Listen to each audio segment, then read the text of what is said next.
Priority Health. I'm Veronica Cintron with Dr. Randy Schuck here once again to answer your medical questions. Today we're talking about some hormonal changes and a syndrome affecting a number of women out there.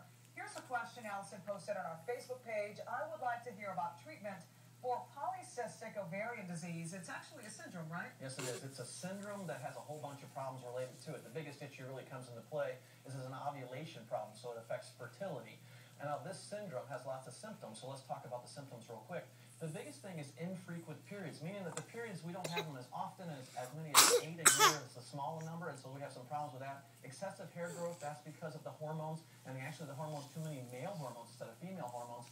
Acne, obesity, and infertility, these things all have to do with androgens. We're not making enough estrogen, the brain's not talking to the body appropriately, and all of a sudden now we're having these hormonal fluxes and problems. So going back to Allison's question, what's the treatment for PCOS? The biggest part of this treatment is really compliance. The hard part is things that we really don't want to do. So let's look at some of the treatments that we have. You have to go to regular doctor's visits because there's going to be able to work in small details. We have to regulate the menstrual cycle. Sometimes birth control pills, there's other medicines we use as well.